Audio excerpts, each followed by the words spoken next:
मैं इतना विश्वास दिलाती हूँ कि लगातार रोजाना मैं नए पॉलिसी डिसीजंस करवा रही हूँ। दिल्ली सरकार के लेवल का होता है तो दिल्ली सरकार वो डिसीजन लेती है, एमसीडी के लेवल का होता है तो हम उन्हें परस्यू करते हैं कि आप ये डिसीजन लीजिए, और सेंट्रल गवर्नमेंट ने यदि लेना होता है तो हम सेंट्रल गवर्नमेंट से रिक्वेस्ट करते हैं कि आप दिल्ली के हित में इस डिसीजन को लीजिए। पर सच मानिए कि 3 इंजन की ये जो सरकार है लगातार स्पीड में और मिशन मोड पे काम कर रही है, जिससे कि दिल्ली एक अलग फेज में आ जाएगी। दिल्ली के लिए एक नए माइलस्टोन्स जो है लगातार चल रहे हैं। आज शाम को भी मैं एक बड़ी घोषणा करने वाली हूं, अभी नहीं करूंगी, 1 घंटे बाद करूंगी, और वो बड़ा विषय है ईज ऑफ डूइंग बिजनेस से। और मुझे पता है कल के अखबार जब आप पढ़ोगे तो दिल्ली की जनता बेहद खुश होने वाली है।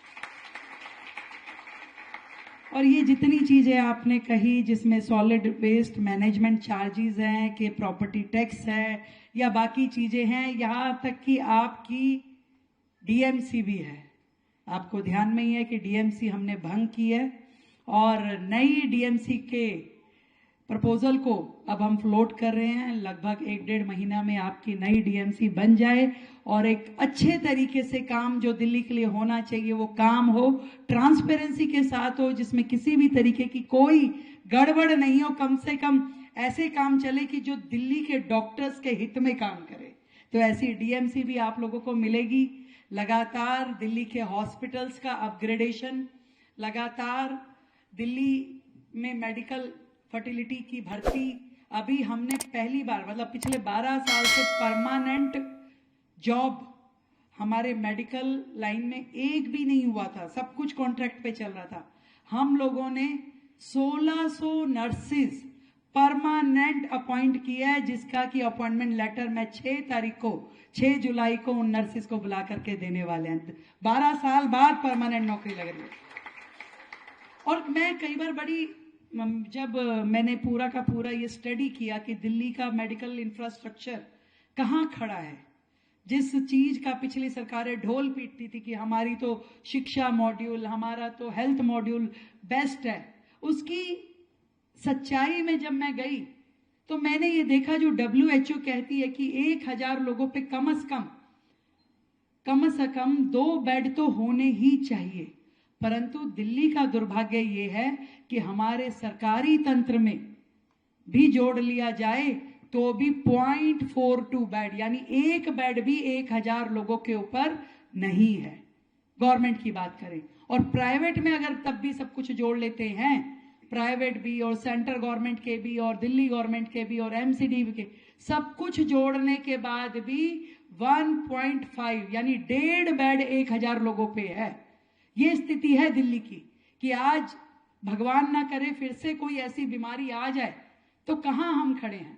22 नए हॉस्पिटल्स का काम जो शुरू किया गया वो अधूरा छोड़ दिया गया, उसमें लगभग 2000 करोड़ रुपए खर्च हुए, परंतु आज की डेट में वो हॉस्पिटल्स जो कि 3-3, 4-4 साल से बंद पड़ा है जिनका काम, उसमें वो 2000 करोड़ भी खराब हुए और खड्डे में गए। एग्जैक्टली खड्डे में, जो मैक्स हॉस्पिटल के साथ वाली जो बिल्डिंग है, खंडर बिल्कुल, और उसमें करोड़ों रुपए लगा दिए सरकार ने।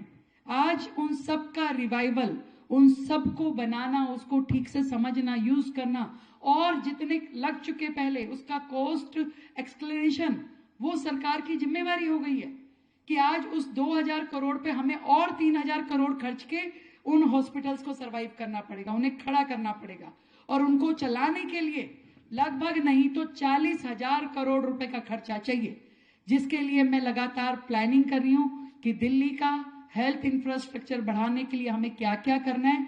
तो मैं ये समझती हूँ कि प्राइवेट प्रैक्टिसेस जो डॉक्टर की है, ये तो एक तरह की ब्लेसिंग है दिल्ली के लिए कि आधी रात भी यदि किसी पेशेंट को सर्वाइवल मिल जाता है आप लोगों के कारण से, उसे केयर मिल जाती है, तो ये हमारे लिए एक ब्लेसिंग है।